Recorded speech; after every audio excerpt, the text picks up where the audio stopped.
Day 2 of the new year, and the countdown is on. The countdown to spring training and what lies beyond for the Texas Rangers and all of Major League Baseball. It's about to get exciting as we get you ready for the DLLS Rangers Podcast.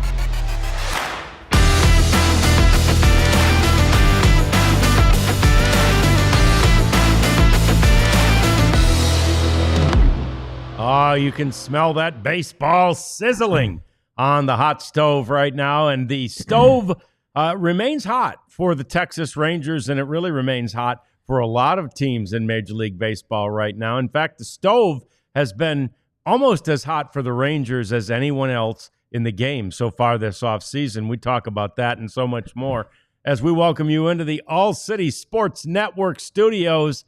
It's the DLLS studios and DLLS Rangers Podcast. John Radigan, Jeff Wilson. We've got the prophet over here, Elijah Smith, as he gets us all so ready for what we do with you each and every day. Join us, won't you, please?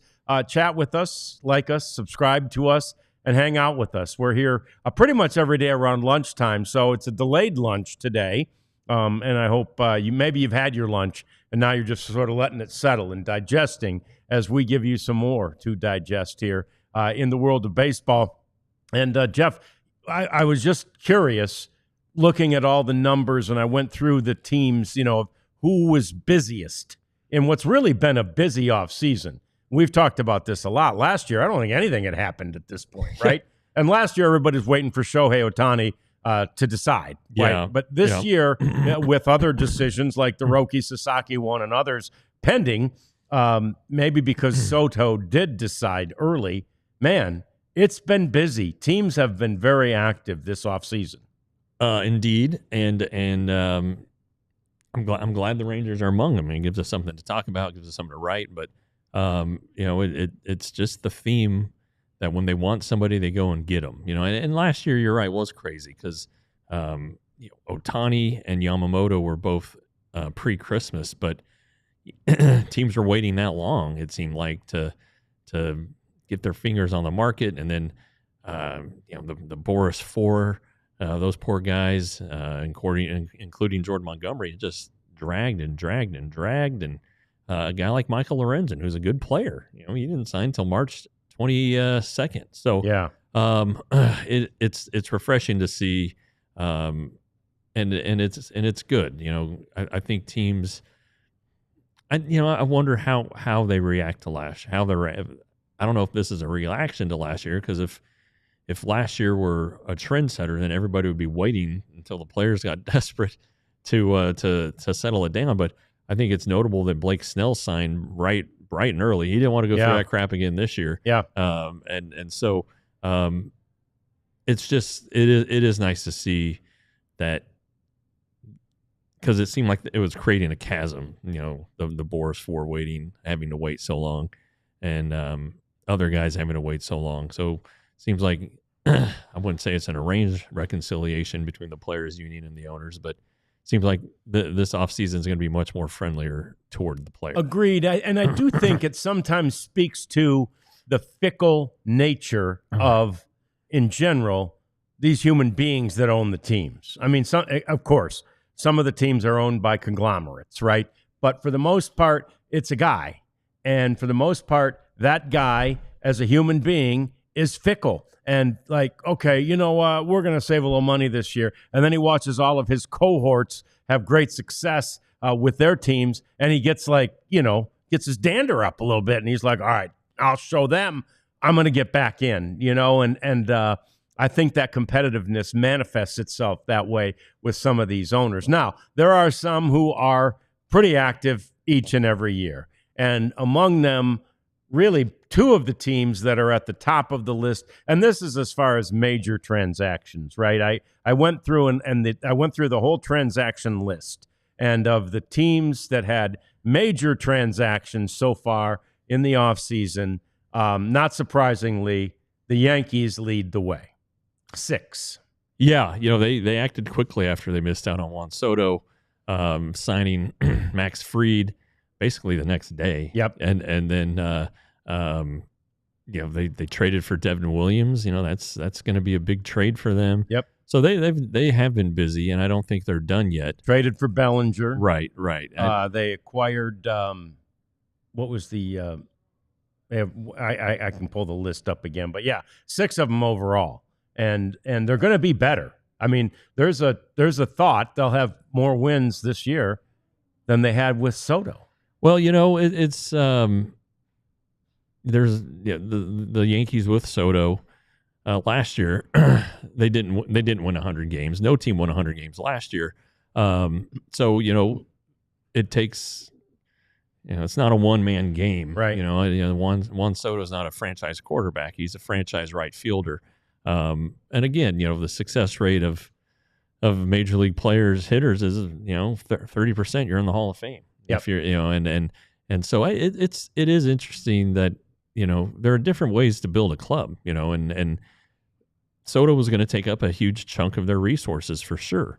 And now that they're not spending $51 million a year, whatever it came out to be, they're able to disperse that into different areas. And Max Fried got $27 million of it. All right, that still leaves you a lot of money to do some other things. So, and when it comes to teams that all teams except the Mets and Dodgers, it appears, operate on a budget. Even the Dodgers, though, with the deferrals, recognize that they can't go too crazy. Yeah, and their deferrals are sort of their budgeting, aren't they? I mean, yeah, it is. And signing bonuses and things like that. So it's just, but it is the usual suspects. When you look, it is. When you show the list, it's the other team that's had 6 transactions. You'd think Dodgers, no, Cubs. Yeah, but they've been busy, and part of them was trading Bellinger away. I mean, part of their transactions were of course acquiring Kyle Tucker, but also trading away Cody Bellinger, and they end up with 6. And then there's 3. No, there's more than that. There's 4 teams that had 5 each. Dodgers, Rangers, Cleveland Guardians, and the Los Angeles Angels. Well, yeah, the Angels got theirs out of the way early, it seems. They were all early. And you say major, they were major for the Angels, but they weren't of the ilk that some of the other teams did. I think if you get a 40-man player, it's a pretty major signing. That's right. I mean, I know that in the Rangers case, for instance, Hobie Milner's not he's not going to save 50 games, but he's going to fill a slot, and he took a 40-man roster spot. The Cubs, back to the Cubs real quick. With it just seems like that division's wide open. And I know the Brewers had control of it last year. But with their market inefficiencies or the things that they have to recognize, I mean, they've had to trade their closer, and those things hurt. But it's I'd say the NL Central is pretty wide open when you're like, oh well, the Cardinals, they aren't doing anything; they're maybe rebuilding. Well, that's a traditional Central power, and then the Pirates, maybe they're getting good. I don't know. The Reds, disappointing year last year, but so much young talent. It's there for the taking. So it would make sense for the Cubs to go ahead and do what they've done. Dodgers, I mean, it's 5 guys, but it's Blake Snell, Teoscar Hernandez. They took Conforto, a guy who I thought the Rangers might like, just a 1-year deal, but still, all these guys. There's just different ways to build a winning team, and it doesn't have to be done in the offseason. That's the best time to do it because players need teams and teams need players. But that July, a lot of times teams go into seasons knowing that at the trade deadline or even in June, well before the trade deadline, they're going to have to They're going to have to get better. Yeah, no doubt. And change the roster. No doubt. And when you look at, any of these teams, I'm sure none of them were frivolous, right? None of them were just getting a guy to get a guy. They all felt like they were addressing their needs. But when you look at what the Rangers did, first of all, they had a lot of needs. And secondly, they kind of clicked off the list, checked all the boxes. They haven't yet, right? They still need at least a closer, and we feel like maybe 2 more bullpen arms. But right. But they needed a backup catcher. Boom. Kyle Higashioka. They needed more arms for the bullpen. Got them, right? They needed another starter. Re-signed Eovaldi. Yeah. Right? They needed more power and guys who could hit the fastball. Jock Peterson and Jake Berger. I mean, right? They looked critically and honestly at their needs, and they've addressed them. 100%. And these needs aren't always like glaring needs. It's not, right. You can obviously, if a team is going to lose, 4 guys to the rotation, well, crap, we need we need some starters. Yeah. I think the bullpen's a glaring need for the Rangers. There's just no question. Yes, Eovaldi was a need because the Rangers have starters coming back. They could have filled the rotation without Nathan Eovaldi, but not a guy who's going to get, they have an inning shortfall. So they needed a guy who's a workhorse, but not just a workhorse, who's good. So that one made sense. Higashioka, they were definitely going to sign a catcher. I was surprised it was a 2-year deal. Yeah. I was thinking they'd get a 1-year deal guy, something like that. But that tells you what they think that Jonah Heim is less of Jonah Heim is better. He's rested, he's stronger, he's able to perform and at his peak, I guess. The better rested he is, and that makes sense for a lot of players. The bullpen arms to date have been these affordable guys: Webb, Milner, Armstrong. Yep.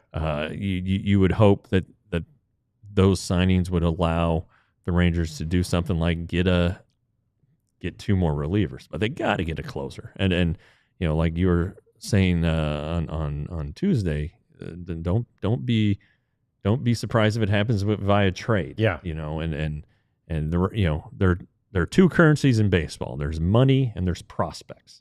You build a good farm system knowing you're going to trade some of those guys. And the Rangers have a deep farm system. It's top heavy again. It's not just deep. There's some really good players at the top. I mean, you're going to trade a lot of those guys for a closer, especially if it's just a 1-year guy. But there's some guys out there who I'm guessing the Rangers have gotten a tip might be available that nobody else thinks about. Sure. I mean, who would have thought that Jake Berger was available? Right. A guy with all this control who has hit more than 30 home runs. The last 2 years, average more than 30 home runs. Just wow. Why would any team, especially a young team like the Marlins, want to trade that guy? Yeah, and the Rangers didn't have to give up, the farm for him. Exactly. They gave up 3 relievers. Chedry Vargas is one of them, and I think he was there was some debate about him and back and forth, and some guys who just didn't want to trade him. But right now, early on in his career, there's a lot of swing and miss, and so it's possible that's kind of scare some people away in the organization, and it makes sense. But I tell you what, that has a chance to be such a good deal. When 4 or 5 more years is up, that has a chance to be just a great trade that flew under the radar nationally, but could be a huge thing in 5 years nationally. I did just see Justin had the question. The Rangers are listed in The Athletic as one of the 6 teams interested in Jack Flaherty. And does this seem possible? Yes, it does. I mean, with Chris Young as the general manager, more pitching always seems possible. Now, they're not going to. You don't have to pay Jack Flaherty as much. No, but he was still expected to get some good money. He had a nice season last year for the Tigers, and then the Dodgers won a World Series. Kind of brought his stock back up after 2023 at the deadline. The Cardinals were clearly in sell mode. Yes, and they had Jack Flaherty and they had Jordan Montgomery. Well, yep. Flaherty, even though he'd pitched wildly effective in a start against the Rangers not long before the trade deadline, it was pretty clear that they wanted Jordan Montgomery over Jack Flaherty. Now that can change. I mean, Jack Flaherty was supposed to be this can't miss next great Cardinals, development success story. Doesn't work out. He's not bad. I would think though that he would want. He's holding out for a longer deal than I think the Rangers are ready to give him. No. Under what circumstances do the Rangers have they evaluated their rotation and be like, gosh, we're really a lot of innings short here. Even, and they're not counting on Sasaki or getting Sasaki. And if they did, he's going to be a innings monitor Another guy. one, yeah. So it's I could see them signing another starter. I just don't know if they have the wherewithal to go multiple years. The one thing is that John Gray potentially wouldn't be back next year. That frees up $14 million. And could they come in now and get and Malley too? Malley comes off. So could they come in now and get the replacement for next year? Yes, but then as Justin also pointed out, that luxury tax is right there. I don't think they want to go over it to start the season. No, I agree. No, I think they want to keep keep their powder dry a little bit until the trade deadline. That's when they went over it in 23 with Montgomery and Scherzer. So I think that they don't want to do it now. But again, could you trade somebody John Gray's making $14 million. All right. Could you trade John Gray and use that money and go take it toward Jack Flaherty? Sure, if you like Jack Flaherty enough to do that. I think that you're going to get a lot of good out of John Gray this year. I agree. I think so too. I think he's extremely motivated, and we know he's got great stuff. It's just a matter of if the poor guy can stay healthy, and we'll keep our fingers crossed for that. Lots more coming up as we get to the next section, sort of, is the to-do list that remains, maybe not only for the Rangers, but some other teams in Major League Baseball as this offseason has I think, passed the halfway point now, or we're close. And anyway, we're going to continue that talk. It's Hot Stove Talk on a moderately chilly January 2nd, 2025. It's next. DLLS Rangers Podcast. How about floors? We're sitting here looking at the beauty of Empire Today flooring right here in this studio. Now that the tree's gone and stuff too, you can kind of see it back here. That lovely light brown color there is, I know they have a much more sophisticated name for it in the store, cherry mahogany or, What was that, chestnut? Maybe a chestnut. It's beautiful. Know. Whatever it is. And it's I like it's got some cherry in it. Got a little cherry. It's a lovely color. Cherry and chestnut. We've knocked this thing over on it, this big light pole. We've had the Christmas tree up on it. It shows no worse for the wear, and it's because it's from Empire Today. They're the best. They're the originator. They've got all the really good products, and everybody else who has those products, they're probably not as good, and they're just trying to copy Empire Today. So do yourself a favor and get over to Empire Today. Take a picture of the floor you want replaced. They will, through virtual technology, show you what a number of different options look like. Empire Today, $350 off your new floors if you use the code DLLS. And Game Time wants to give you a break too with your first purchase on event tickets. If you don't have the Game Time app, we have a testimonial right here and John Radigan. Big fan. And there's a lot of stuff coming up in our area. I wonder, John, and I'm curious to know if tickets for the Fort Worth Stock Show and Rodeo will be on the Game Time app. I only want to find out. That's to start checking it out. I'd be shocked right there if in they aren't. February or later this month when it starts. Game Time, for those who don't know, all-in pricing, so you know what your no hidden fees when you go to buy this son of a gun, and then you get shots of your seat, so you can look at what your view is going to be. It's fantastic. They're a great sponsor of ours. Hopefully that relationship is growing soon. Yeah. So anyway, download the app. All right. Enter code DLLS for $20 off your first purchase. Yeah, that's a great app. It's worked well for me, and it reminds me now all the time. Now that I've used it via email, it reminds me what else is coming to the area, and I'll be availing myself to some other tickets very soon. So anyway, this is the time that we begin to look forward and scratch our heads a little bit about some of the things that haven't happened yet. We talked about this a lot, but the fact that the closer market hasn't moved a bit. I mean, there's been a lot of relievers, moving hither and yon, but Jeff, no closers yet, and it's a little confounding. It really is. It is. As far as relievers, Jeff Hoffman is a setup guy, maybe the best setup guy. He's still available, and maybe clubs are looking at him to close out games too. Entirely possible, but you're right. There just hasn't been much movement there, and you kind of look at the relievers who have signed. Okay, Aroldis Chapman signed. Yeah, okay. Clay Holmes signed, but he's going to be a starter. Yeah. Armstrong, Rangers got him. Milner, Rangers got him.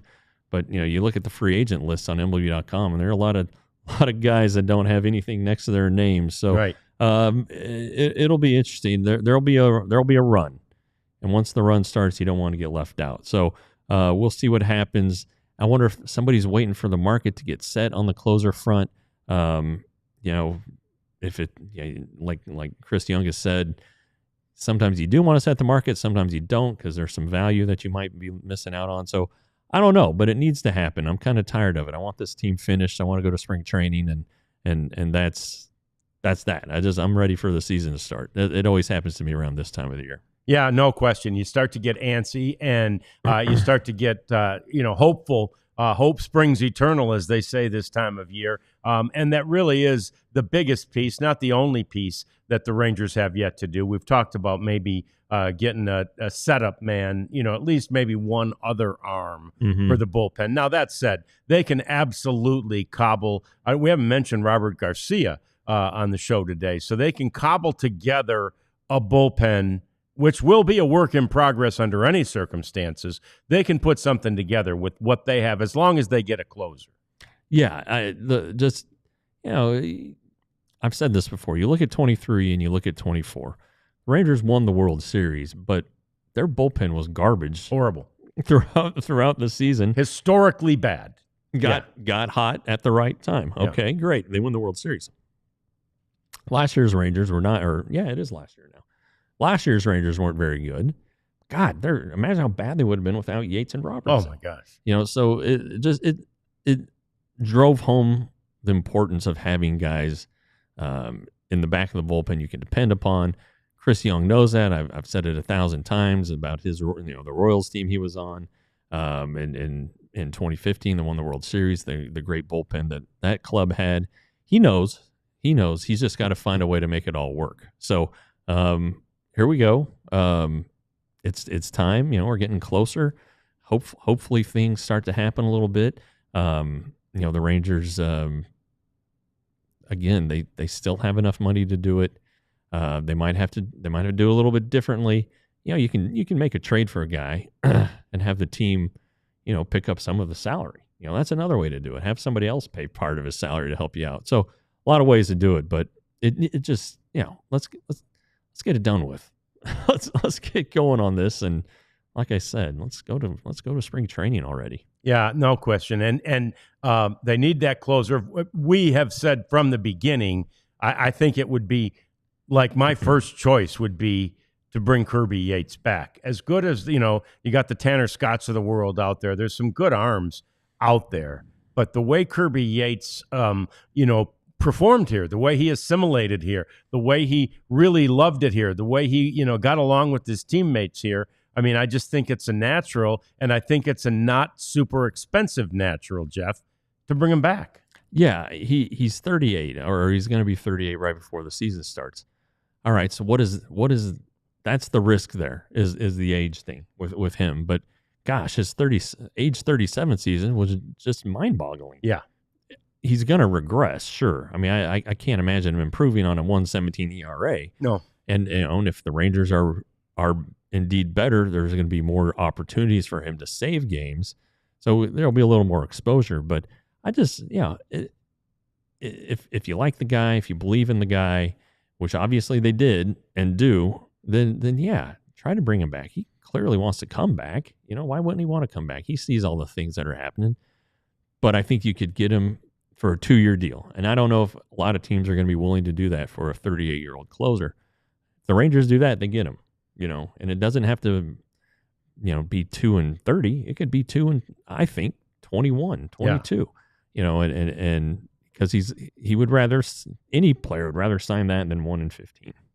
No doubt. And he remember, he made $4.5 million last year. So if you did 2 and 22, that's 11 a year. Pretty nice raise. I think it is. I think any of us would take that raise. Yeah. I think any of us would take that $4.5 million. Yeah. Actually. Yeah, I would. Yeah. Send me out there. I'll do it. Be fine with that.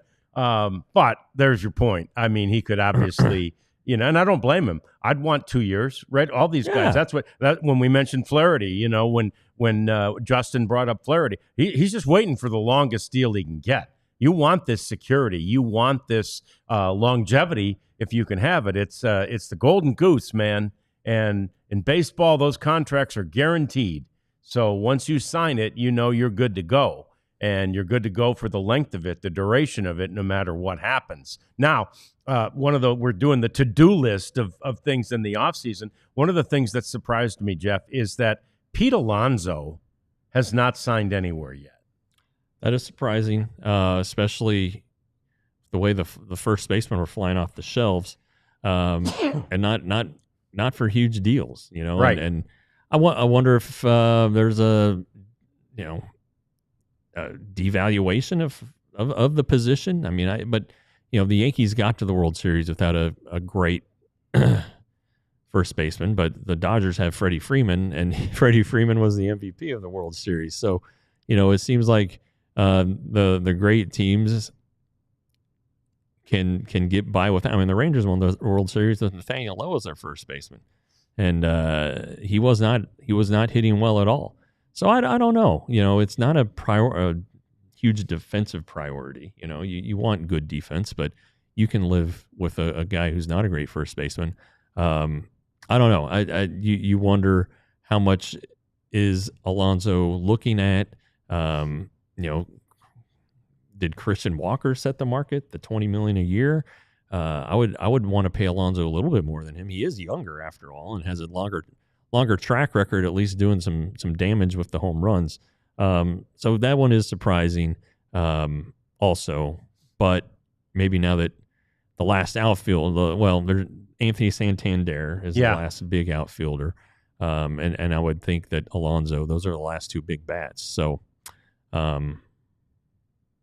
we'll see what happens. But something has to happen soon. Yeah, Santander was another one that, was truly surprising to me, that he's not yet out there. He's not yet signed with anybody. This is a real talent. And I tell you what, the other thing, when I went through the list of all the teams that were in their activity during the offseason, Orioles, most of their transactions, they've gone the wrong way. I mean, the Orioles are a team that is so young and sort of right there on the precipice, but they keep losing these great players. They've got to get after it some. They do, and with the new ownership, it seemed like there was the thought that they would be in for some guys, and yet they didn't try to make an aggressive enough effort to re-sign Corbin Burns. Right. Jack Flaherty's been linked to them, and he finished 23 with them, so there might be a fit there, but you're right. It is interesting. Now they still have a unbelievable farm system. Yeah, they do. And you think that maybe some of those prospects are going to come up, but they're not. Like, their top prospects aren't pitchers, and so I would imagine that they did sign Sagano, $14 million. Okay, I would think that they would have multiple years to give to Jack Flaherty. I really think that one would make a lot of sense for them. Yeah, but you're right. I mean, as good as your offense is in Baltimore, you still need somebody who can get some outs. Right. Yeah. And they had some bullpen issues last year too. So you wonder, how they are getting their big guy back from Tommy John surgery, but you got to get the ball to him. So it did make a lot of people wonder about why they non-tendered Jacob Webb. with the bullpen issues that they had last year. But their loss, the Rangers gain, we'll take that. We think that's going to work out pretty well for the Texas Rangers as they cobble together their bullpen this year. Predictions are coming up next. Throw yours in there. Jeff and I are going to predict one thing, and we may make more predictions over the course of this thing, but we're going to predict one thing we think will happen with the starting rotation, one thing that'll happen with the lineup, and one thing that'll happen with the bullpen. It's coming next on the DLLS Rangers Podcast. Is it FOCO time, my man? No, it is. I don't think so. Saturday Neon. Shady Rays. Shady Rays, it is. Oh, my God. It's a little cloudy out there today. I still wore mine. I don't have them here right now, but I wore mine in. It was somewhat sunny. Fantastic. It's funny, too. I was looking at them through them before into the light today, and I'm like, are these scratched up? Went in there, just cleaned them with a little water and a little soft, microfiber rag. They're beautifully clean, perfect, not scratched, nothing. I don't know how they do it. The lenses stay crystal clear. It's a great product. Shady Rays, they got tons of styles. They got different colors, and it's a really, really a good value. You can get a really nice pair of shades for a relatively inexpensive price. So we encourage you to go to Shady Rays, and hopefully, I'm sure you will. Hopefully, you'll love them as much as I love mine. 35% off polarized sunglasses if you go to Shady Rays and use the code DLLS. And you're probably going to want to have on your Shady Rays when you buy your sweet neon sign for Saturday Neon. Damn right. Saturday Neon, a couple buddies started it up. And now they're making officially licensed collegiate logo LED neon signs that are perfect for your cool place in your home, generally your bar area or man cave. They have a lot of college clubs, a lot of college teams. They don't have TCU yet, but that's fine. That's going to happen eventually. Working on them. But they have Texas, who was lucky to win yesterday. A&M, Texas Tech, Oklahoma State. You get it. Texas, did I mention how lucky they were to win yesterday? My God. And they also, Saturday Neon, make custom signs that you can make for your business, which I think is pretty darn good. We got to get us one. Anyway, Saturday Neon, DLLS for 10% off. That's Saturday Neon. Code is DLLS for 10% off. We have to divert after your comment just for a minute, and we're going to get to those predictions. But if that's not targeting, I don't know what is. Yeah, it's very That is the textbook classic case of targeting. Well, look, I'm not like Jeff. I didn't go to TCU. I was rooting for Texas, right? I'm from, I live in Texas. I root for the Texas team in a case like yesterday's game. That was targeting. I agree. And there's something else that's interesting that a friend of mine sent to me. Apparently, the Texas blocked that field goal. The ball bounced over the upright. Apparently, the rule is that even a deflected kick, if it bounces and goes over the upright and is a successful field goal, it's supposed to count. So the referees did not. They missed that one too. They missed that one too. Wow. So, So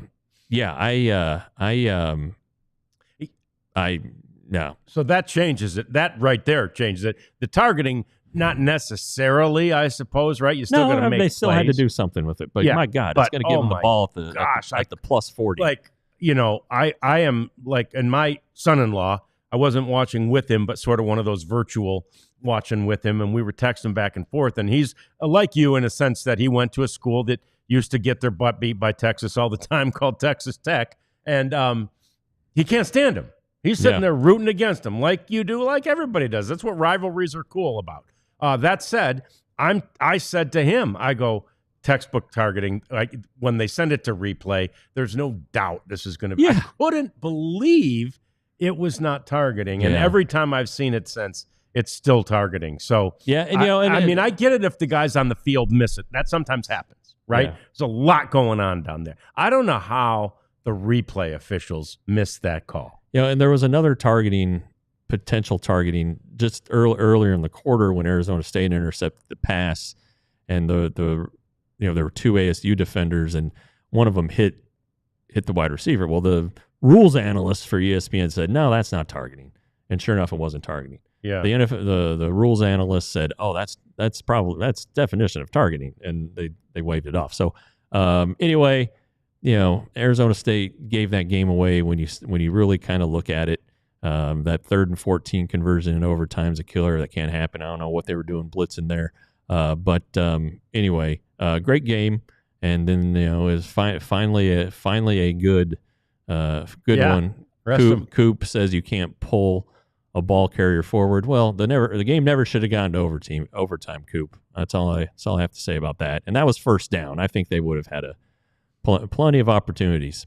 I will say this: that kid, he's no bigger than a minute. I mean, he's a little man, and I know he's stocky, but that Scadaboo kid, he really is fun to watch. And to be honest with you, I'm not a fan of him and Levitt both coming out and shooting their mouths off before the game. I mean, if I'm their coach, I'm not happy about that, right? Yeah. But then I'm sitting there looking at it going, well, I guess it ain't bragging if you can do it. Right. And they were doing it. Yeah. Levitt kid played a great game. Scadaboo played a great game, and Texas won. And I was happy. I really was. I'm happy that the Longhorns are coming over here to Arlington to play in Jerry World and have an opportunity to go to the national championship game if they get a victory there over Ohio State, which will not be easy. But we have diverted. I mean, that is not where we were going to go. But, oh, man, that had me fired up and hot under the sports collar yesterday, Jeff. Yeah, it ruined my day. Yeah, I bet it did. I mean, yeah. Oh, well, let's go. Yeah, let's go. Let's talk about our predictions. It's about to ruin my day today. Yeah, I don't want to ruin this day. Today's a new start. Let's get to our predictions. So I will start, and I'll make a prediction about the rotation to start things off. Okay.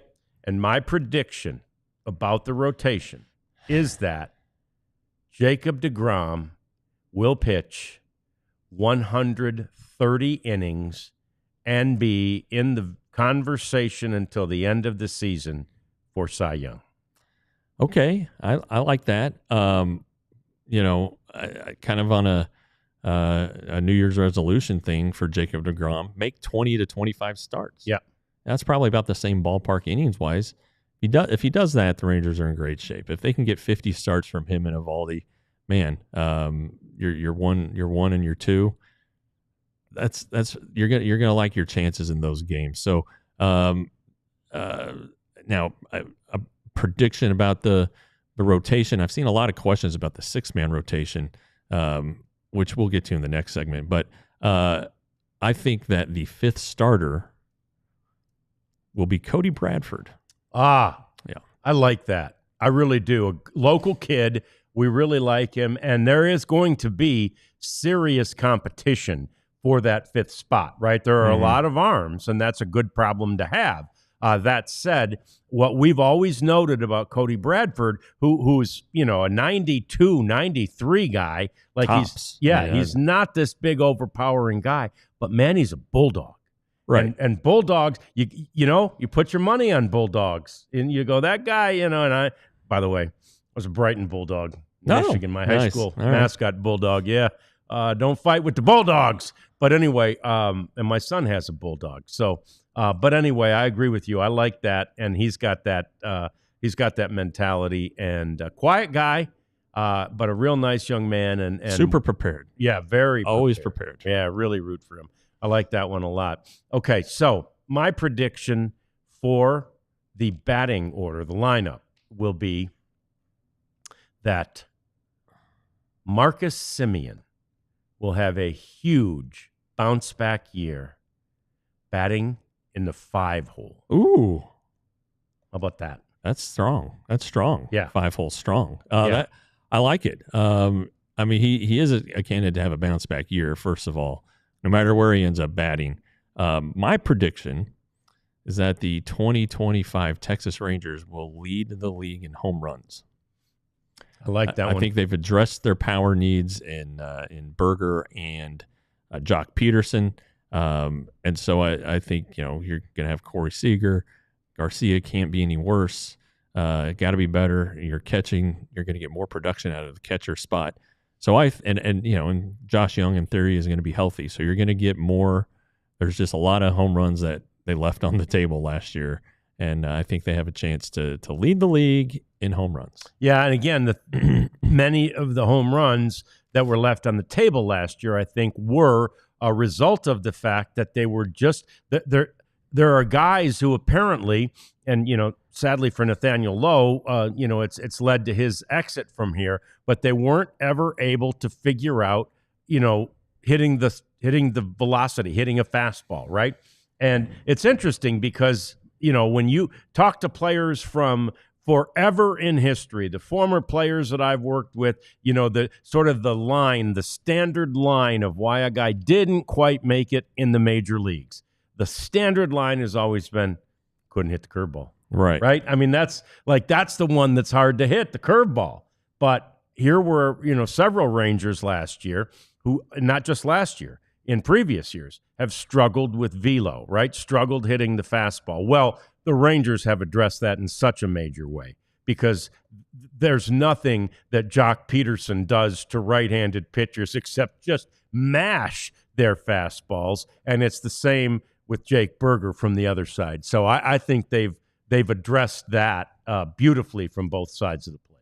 Agreed. And then that's another example of these targeted moves that these guys make.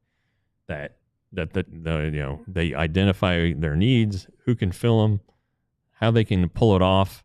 And with Berger, it was a trade, and with Peterson, it was with dollars. Yeah. All right. Now we do a prediction for the bullpen, and my prediction for the bullpen is that at the end of the season in 2025, the same man who was the closer for the final game of the 2023 season will be the closer. Oh. Josh Boers. Oh, okay. Just throwing it out there. All right. That's a good one. I predict that the Rangers down the stretch, their bullpen, one of the key arms in it will be Emiliano Teodo. Wow. The young prospect who's a starting pitcher now, but his fastball slider combination could play in short stints or over multiple innings late. So I think that Teodo's going to have a big late role on this club. All right, so then let's take it then to the next step, because the way you're describing it, it's like, okay, we need another guy with two really good pitches. Let's go with Teodo.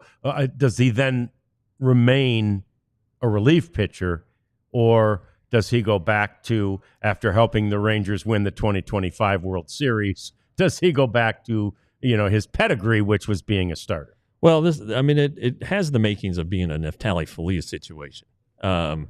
Again, as things unfold over the first 4 months of the season, you're probably going to see maybe some injuries. And unfortunately, it's just part of the game. Somebody's going to stink it up who you're counting on, and so then teams adjust with their minor leaguers, with their prospects. And so all of a sudden you see a guy like Teodo. Oh, hey, he's been pitching 6 innings an outing. Oh my gosh, he's in the bullpen. What's happening here? They will try to fill needs. If they can't get the guy they need at the trade deadline, well, then there's Emiliano Teodo sitting right there. And I see Coop with Mark Church. Yeah, that's a good name. Yeah. I don't think Skylar Hales is quite there yet, but Church will make the opening day roster. I've been saying that since the end of the season. So anyway, that's a good one, and he'd be another candidate to be that guy, right? To be that high leverage late inning guy, whether it was closer, whether it was an 8th inning guy, and that may be one of the reasons that the Rangers they've said from the beginning that their roster won't be set. Chris Young has said this on multiple occasions. It won't be set on April 1st. Yeah. And nobody expects it that it would be, but he's quick to reiterate that point. Well, he's been through it. Played for a long time. He's seen a lot of baseball, and the roster changes. In a lot of cases, it changes the first week. Sure. For the Rangers last year, they had a catastrophic loss in the 4th game of the season that really changed everything. So, the 26 guys you open the season with aren't going to be there to end the year in a lot of cases. So, or throughout the year, a lot of them will be missing. So, yeah, that's why you need to have a good farm system. Why you need to build quality depth in the offseason with your minor league non-roster deals. And I think Chris Young knows that better than anybody. So there's a few predictions for you. We would write them down, but we don't need to because Jeff has a photographic memory. So come October, we'll just say, Jeff, hey, what were our predictions again? And he'll remember them. At least we hope he will. And maybe he'll forget how wrong I was and just remember his predictions, which will probably come true, and that'd be just fine too. So anyway, that's that for now. We've got our batting cleanup segment coming up next. Lots to get to there as we continue to talk baseball and Rangers on the DLLS Rangers Podcast. I kind of have the subversive look going with the sweater on, but I'm wearing the merch, Jeff. It's one of my favorites, actually, because it's the one that doesn't say DLLS. Yeah, it's got I need to like get that yours. One. I need to get that one. Yeah, it's got the star like yours, but it's just the flag, and it's not the lettering, and I kind of like that. It's like leave them guessing, and then you'll get the knowing nod from the people who know because they know DLLS. So anyway, more and more of you are getting to know us, and we appreciate that, and we think that you should definitely check out our merchandise. We were just chatting with the skipper, who is Ben, and he was talking about some ideas they have that I think we're going to be putting in place. A couple of really cool Rangers logo shirts that you're really going to want. So it's all part of the merchandising process. If you've got an idea for a shirt, let us know. We'll pass it along. It's great material. It's great stuff. It's at store.allcitynetwork.com. It's wonderful merchandise. And you get a free T-shirt when you become a diehard member. I am at 13 T-shirts, so I need to get one more. I mean, I was born on the 13th, but I generally consider 13 unlucky. Do you? I do, especially in T-shirt counts. So I need to go get me one, and I'm going to get that one. Yeah. And we got hats coming soon to the store, but coming soon to the DLS website will be a story by moi. So we need to, if you want to read it, you got to be a diehard. That's just kind of the way things are shaking out right now, not just at our website, but media across the board. So, get the T-shirt for $35. That takes basically 45% off the cost of an annual membership. And you get that T-shirt every year, not just one time only, every year. So go to alldls.com and join today. Appreciate you doing that and appreciate you hanging out with us today. We always do. It's fun for us to talk baseball with you. And so, subscribe to us if you haven't yet, because that helps the numbers grow and shows all the people who matter that we matter to you and know that you matter to us as well. The Sasaki saga, really, I don't know that there's anything new. It's just, it's the 6 or 7 teams. We think there's 7. The one team that hasn't been officially noted, and it's because they haven't said anything, is the Padres. But we're pretty sure the Padres are involved. And one of the interesting points, I think we talked about it on Tuesday when we talked about the Joel Wolf thing, was like that, there was never a stipulation placed on teams that they weren't allowed to talk about the fact that they had met with him. Yeah, I mean, I think he specifically said it's okay if teams wanted to say it. We didn't tell them not to say anything, and we're not holding it against them. I think he's would be holding it against them if they had, recorded and released on YouTube the whole meeting. Yeah. I think that'd be a big strike against the team. But I think that everything's fine there. They're just waiting. We have moved past the new year, so it's less than 2 weeks until the beginning of that international signing period. So something's got to happen soon. There's got to be some movement there, and maybe he travels this weekend and next week starts talking to clubs. That's just me spitballing. Again, even the agent Joel Wolf didn't know what's going to happen. So anyway, there's not a lot of update there on the Sasaki saga, but the Rangers are in it.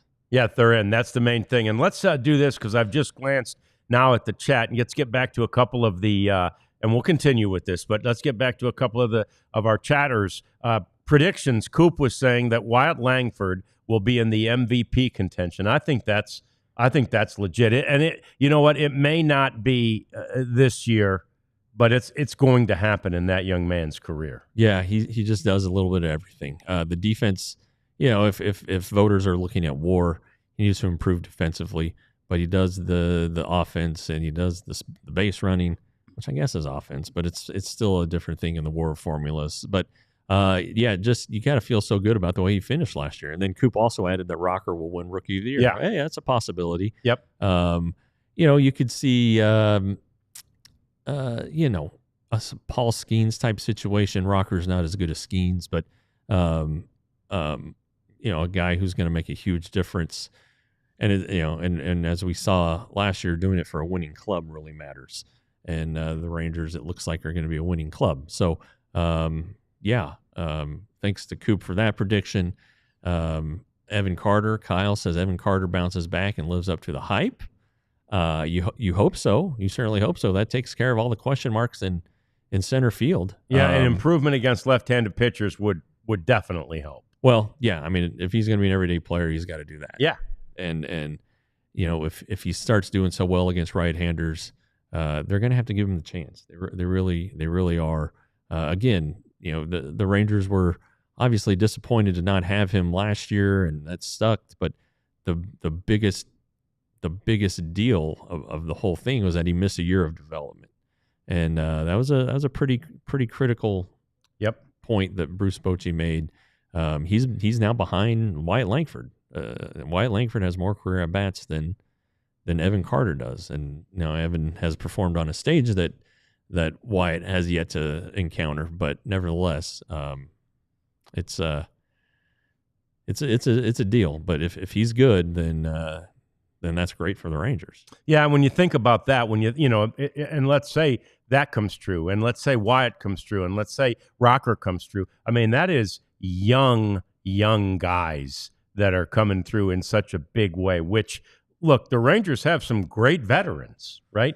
And then they have this great, group of young people too. And that's a really nice mix to have. And they've added to those veterans, obviously, with Jock Peterson. And I think that's a guy who is already stating that he wants to bridge the gap between help bridge the gap between the veterans and the young people. And just, he can relate, kind of every man, Jock Peterson. I can relate to everybody. I've been, sent down.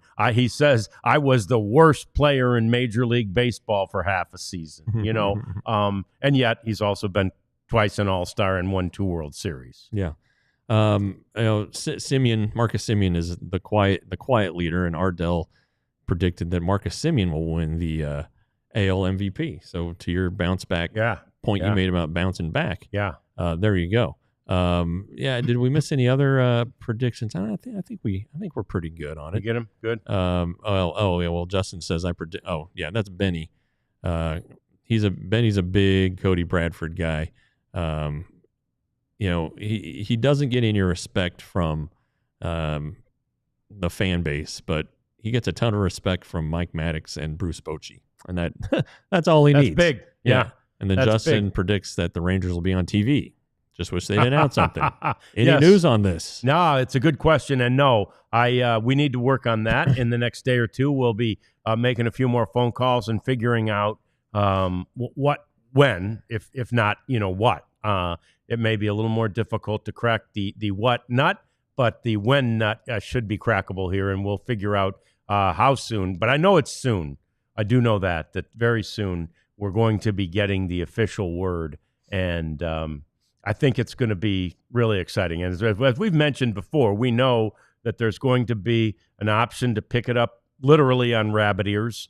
There's going to be an option to pick it up via cable or satellite TV, and there's going to be an option to pick up the game via streaming. And that is one of the things that we know has been secured as a possibility for Rangers fans. So everybody is covered, and that given what all of us have been through in the last, 3 or 4 years, whatever it was with Bally.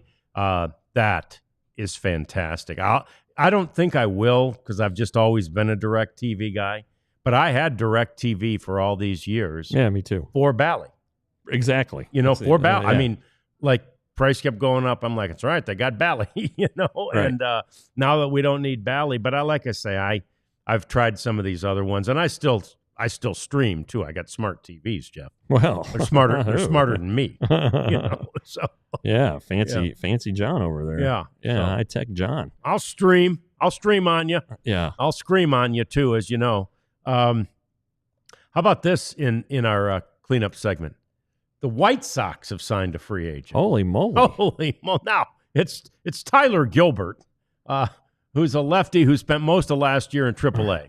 But I think here's what I loved when I read it, and I saw this when I was going through all the transactions. I'm like, White Sox? I didn't expect them to see them doing anything except trading Crochet. But I like any way that they can help Will Venable succeed there. Makes me happy, because I really like Will, and I really hope that it's not a job, and frankly it could be. I've had many coaches over the years never forget, PJ Carlissimo told me when he was brought to Oklahoma City, he says, I got brought here to be fired, and coaches they know that, right? But I don't want that PJ was a veteran at that point. Right. I don't want that to be the case for Will. Yeah, two thoughts. The White Sox, I saw this right before we started, also signed infielder Josh Rojas. Oh, wow, okay. Yeah. So they're going crazy. Going crazy. You see a team like the White Sox signing guys who, have played for contenders or can help contenders. Keep in mind that in July, if they're lousy, which they're going to be, and this guy's having an okay year, he's going to get traded. That's just part of the business. So anyway, but also, Chris Woodward was a first-time manager. So I bet he came in thinking, I'm going to turn this around. Great situation, and didn't realize, like PJ Carlissimo, that I was hired to be fired. Yep. And maybe initially that wasn't the thought, because the Rangers were okay in 2019, but after that, it didn't go too well for Chris. I'm glad he's back on a big league coaching staff with the Dodgers, and hopefully he gets a second chance, because that's a tough one to be saddled with, a rebuilding team. And I liked your line. I honestly never heard you say it to him through all those press conferences we had together with him, but that your line, I don't know how good a manager you are, right? They haven't given you the opportunity to show what you can do. 100%, and that's the truth. So, yeah.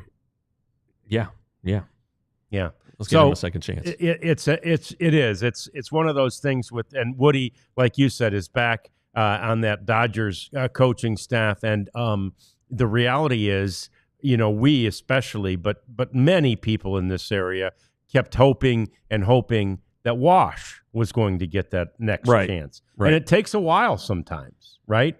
And he did. And thank goodness. And I hope, I think, and I believe, even at his age, he's going to be able to make this Angels team way better. And I think, like you, if given an opportunity to do that, Woody would be able to do the same thing. I saw a lot of really good characteristics and skills that he possessed in the time that he was the manager. Yeah, I agree. And on the Wash front, he's not a huge analytics guy. Obviously, he goes with the gut and all of that stuff. But the thing that he does that all teams need to do is have somebody who teaches players how to be professional and how to act professionally, how to show up every day and work. And that, that work's going to actually pay off at some point. And so, teams buy into that. Wash still has a ton of energy. These players need energy.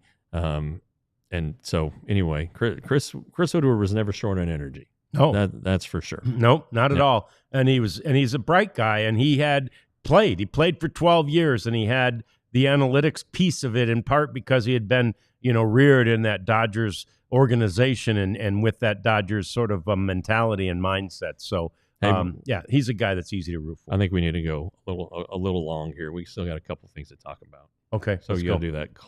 Yeah. So anyway, we want you to like us. We want you to subscribe to us, and remember that we're here every day. Now we're going to keep talking. Back. Yeah. So a couple lingering questions. Coop asked about 6-man rotation, and I don't know that you're going to see it the whole season, but there are always going to be stretches where there are a lot of games in a row without a day off, or a long stretch, a day off, and a long stretch where you could see that they're going to drop in starters, push that rotation out a little bit, give everybody an extra day. One thing Mike Maddox does is he honors the off day. So he doesn't like to jumble up the rotation with an off day, skip a guy. Let's say the number 5 starter's coming up, but your number 1's going to be ready. Well, the number 5 starter's still going to pitch. Everybody needs the rest throughout the year. So that's and their reps, and their reps. Yeah, exactly. So I don't think it would ever be a true full-blown 6-man. Sasaki would be interesting. I know that's what the Angels did with Ohtani. They went to a 6-man, but he was also hitting. If Sasaki comes, it's going to be really interesting to see how they build him up and get him ready and use him, because I don't think he's thrown more than 120 innings in Japan. Right. So it's that's a big jump. So there's that. I do like Ardell's Latrell Sprewell comment in relation to PJ Carlissimo. Yeah, I remember that too. Yeah, and then I don't want to bring it down here, but the terrorist attack yesterday morning in New Orleans that forced the postponement of the Sugar Bowl until today. The victims' names have started to come out, and one of them is Tiger Bech, Bech. And if anybody around here has followed local sports, college teams, Bech stands out because TCU's best wide receiver this year was a Jack Bech, and Tiger is Jack Bech's older brother. And so Jack Bech on the All Horned Frogs podcast that I do, he was one of the first guests. A man who faith accompanies him everywhere he goes. He's an incredible man of God and the Spirit and all of that, and just a great kid and a great teammate. And his family is going through something just horrific right now. And so I just felt like, because Jack has had a presence on DLLS, that needed to mention it and give our condolences to him and the family. Guy's going to be an NFL player, but boy, this is quite a blow for that family, and really the TCU family, because Sonny Dykes, and once you get to know these college kids as a coach and a family, their parents become an extension of your family because they're entrusting you to take care of their kid. So just a shitty deal. So thoughts to Jack and his family. Yeah, prayers for really all those families. It's just it's a tragedy that you can't even comprehend or imagine. You're out just having fun, reveling on New Year's Eve, and to have that sort of fear and just horror, it's terrible. And our thoughts and prayers go to all the victims, even those who are alive. The horror that you saw is just ridiculous and unconscionable. Sure, and it's just at a time there are people out recognizing the new year. In a place and an atmosphere. I've covered a Sugar Bowl before. Yeah. I mean, the night before the Sugar Bowl is fantastic.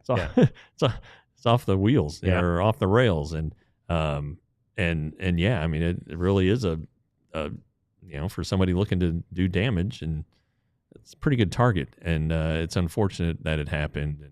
And the game is about to kick off here in an hour, but it's going to have a different atmosphere. It's going to have a different feel, I think.